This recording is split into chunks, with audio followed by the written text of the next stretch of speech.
HP ini adalah versi ekonomisnya dari flagship besutan Google 3 Series. Dibekali dengan RAM 4GB, internal storage 64GB. Chipsetnya menggunakan Snapdragon 670. Layarnya punya panel AMOLED dan memiliki baterai yang punya kapasitas lebih besar daripada seri flagshipnya.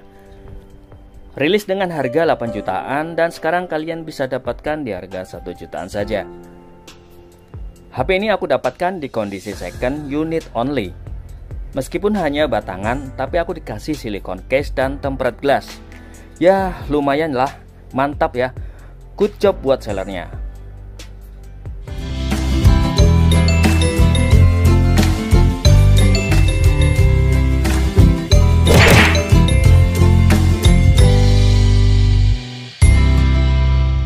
Oke agan-agan, ini dia Google Pixel 3a XL. Ini adalah versi hematnya dari Google Pixel 3 XL yang kelas flagshipnya.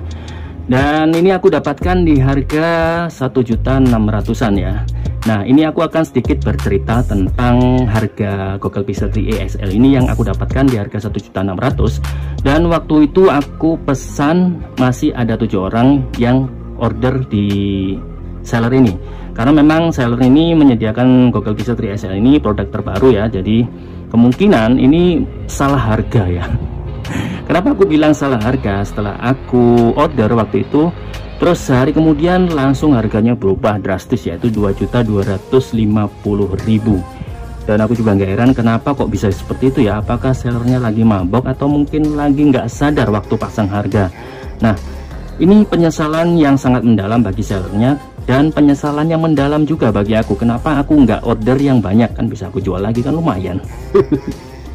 Dan penyesalan bagi sellernya yang sudah terlanjur dan pasang harga segitu. Aku juga nggak tahu motif apa itu. Dan ini aku dapatkan versi yang sangat mulus sekali. Coba kita akan cek tingkat kemulusannya ya. Dari belakang, samping kiri, samping kanan, atas, bawah, itu kelihatan mulus banget.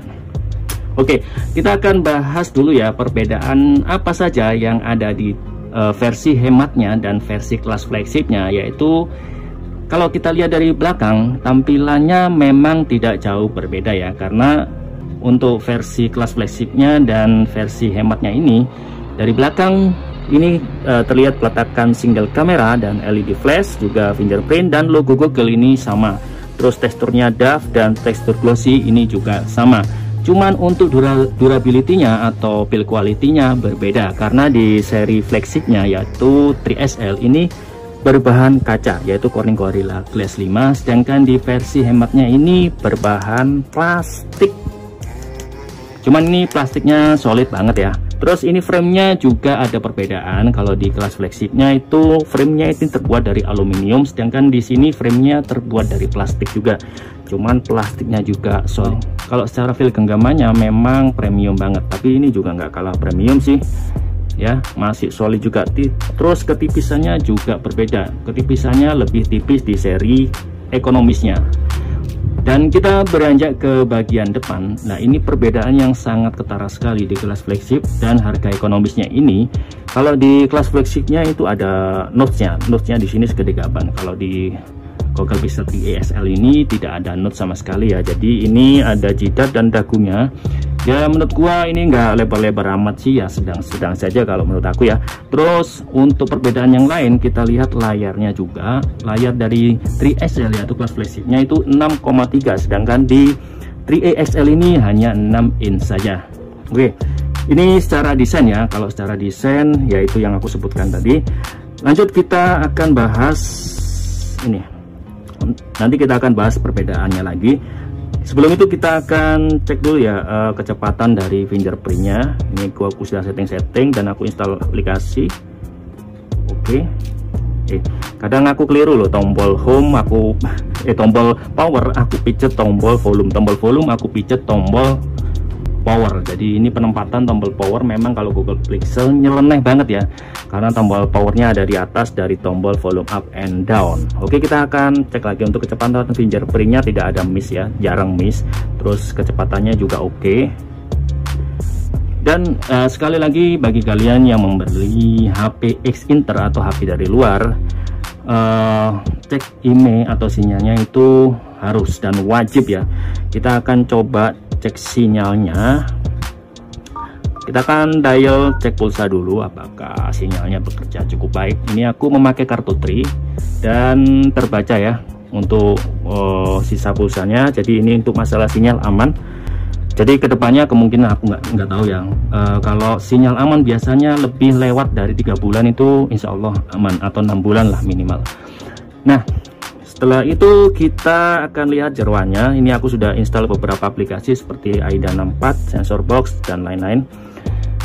Nah, untuk masalah durability, build quality sudah, dan ini aku akan bahas masalah layarnya. Untuk layar dari 3A XL ini berbeda dengan kelas flagshipnya ya, karena kalau layarnya dari 3A XL ini masih menggunakan layar dengan resolusi Full HD saja, masih belum plus ya, dan belum ada HDR-nya.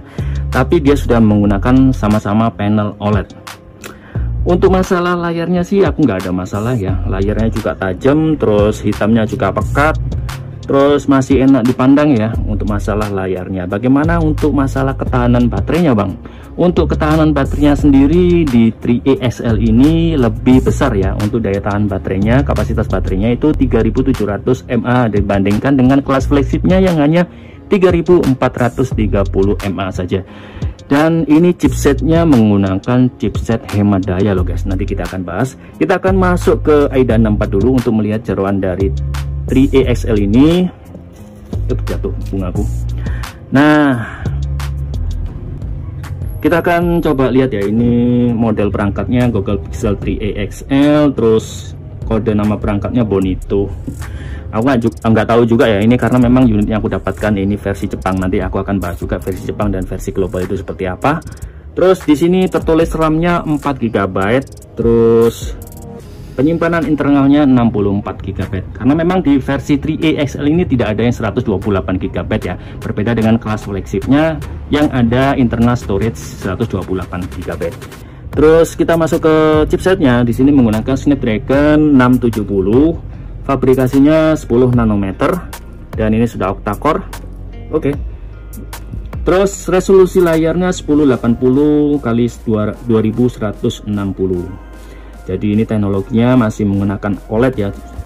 Terus ini ukuran diagonal layarnya 6 inch, kerapatan pixelnya 400 ppi. Jadi berbeda banget dengan versi yang kelas flagshipnya. Itu kerapatan pixelnya sudah 523 ppi. Terus untuk jaringannya sendiri ini 4G LTE single SIM. Terus daya tahan baterainya dia menggunakan kapasitas 3700 mAh. Terus Androidnya sudah yang terbaru 12 ya. Terus kita akan lihat resolusi kameranya, ini menggunakan 12 megapiksel. Ini resolusi kamera ini sama bagusnya dengan Google Pixel 3 XL versi flagshipnya. Jadi untuk kamera ini sudah nggak usah diragukan, nanti perbedaan antara Google Pixel 3 XL dan 3A XL ini tidak ada perbedaan yang signifikan ya untuk hasil kameranya. Cuman di kamera depannya ini ada perbedaan. Jadi untuk kamera depan dari 3A XL ini hanya satu saja di sini.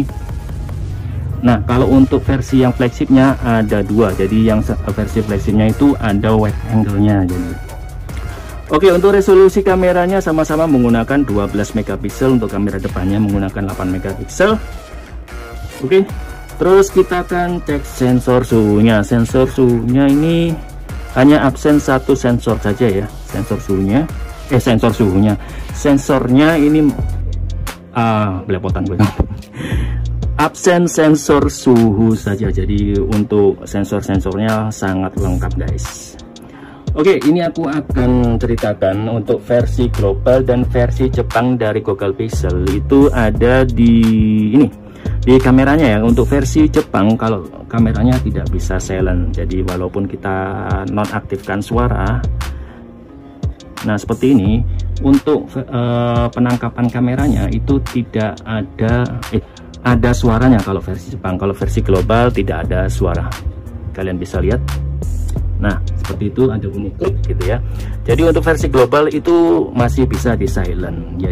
Kalau untuk iPhone kan sama juga ya. Untuk versi Jepang tidak bisa silent, untuk versi global bisa silent seperti itu. Karena memang di Jepang peraturannya itu harus ada suara, karena untuk menjaga privasi kalau di Jepang seperti itu. Nah untuk membedakan versi Jepang dan versi globalnya kita bisa lihat juga di jaringan ya.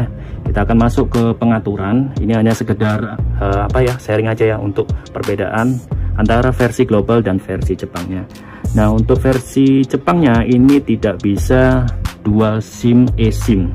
Jadi untuk versi globalnya itu bisa dual SIM. Jadi satunya harus pakai eSIM. Di sini biasanya ada tanda plus kalau untuk versi globalnya. Ini tidak ada ya. Biasanya kalau versi global di sini. Nah, tanda plus di sini.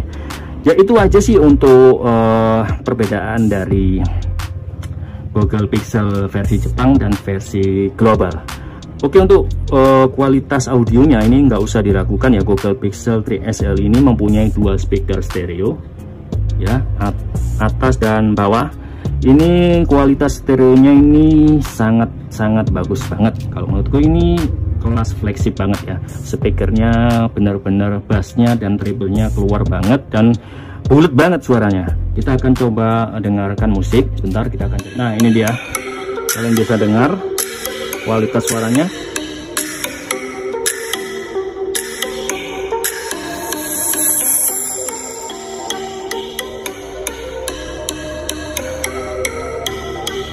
Jadi suaranya sangat bulat banget ya, antara speaker atas dan speaker bawah itu sangat balance.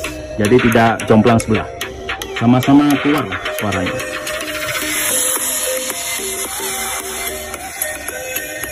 Oke, untuk kualitas gambarnya kita akan coba lihat masuk ke ini aja, ke lihat YouTube lagi ya. Nah, ini dia hasil dari video. Layarnya bisa kalian nilai sendiri ya, ini pop up banget warna-warnanya, terus detailnya, akurasi warnanya juga bagus, cakep. Dan dilihat dari samping kiri, samping kanan, atas bawah masih terlihat cukup bagus, cukup detail.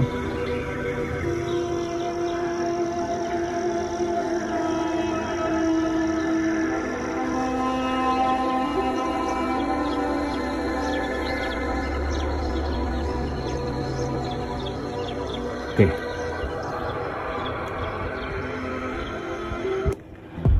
Dan aku suka dari Google Pixel 3 XL ini, selain kameranya 3 XL ya, bukan susah nyebutin ya, 3 XL dan 3 XL.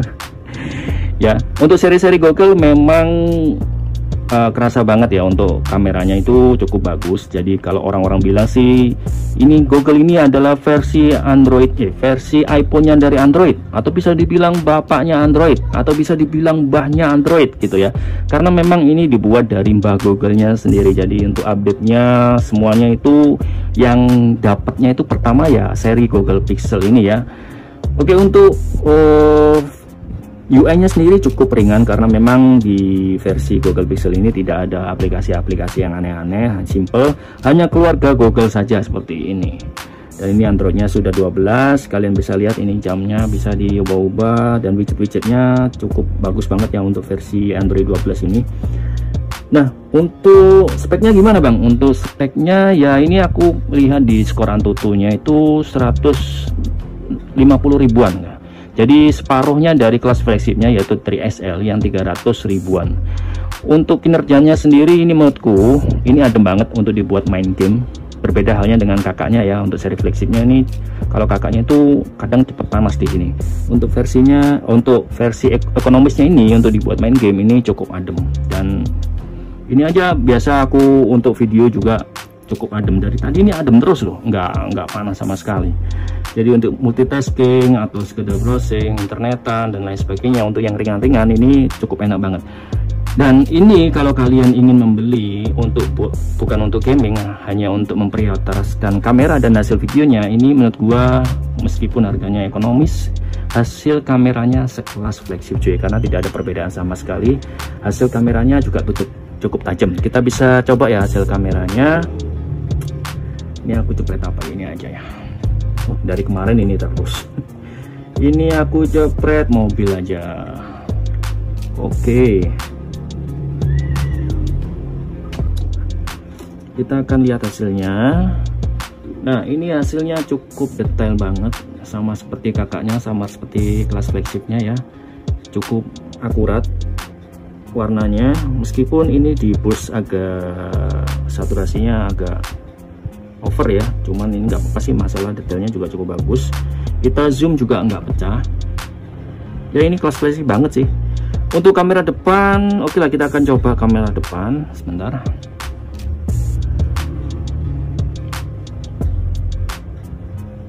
Untuk kamera depan ini saya rekam menggunakan SR. Nah, untuk kamera depannya secara detail, nah ini untuk kamera depan yang membedakan.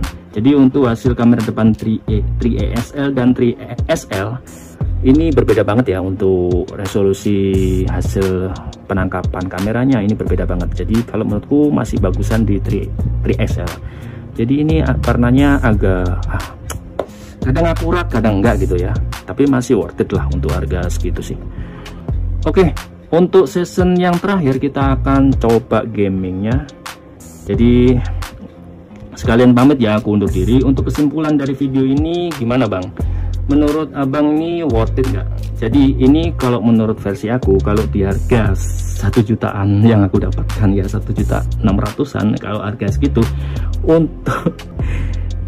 untuk sebuah Google Pixel ini sangat worth it banget ya, karena memang hasil kameranya yang menjanjikan. Hasil kameranya memang masih terasa kelas flagshipnya. Kalau harga di 1 jutaan yang aku dapatkan ini masih sangat worth it, meskipun harganya 2.250.000 pun itu masih worth it, masih sangat worth it kalau menurutku ya. Jadi bagi kalian yang ingin mencicipi kamera dari sebuah flagshipnya Google, kalau belum cukup budget, kalian bisa deh meminang HP harga ekonomisnya ini. Oke, segitu aja video dari aku. Mohon maaf bila mana ada kekurangan dalam penyampaian atau salah kata. Namanya juga manusia ya, manusia letaknya salah dan dosa. Kalau ada salah mohon dikritik di kolom komentar. Oke, saya Bramasta undur diri, sampai ketemu di video berikutnya. Yo, ini untuk season yang terakhir kita akan tes gaming.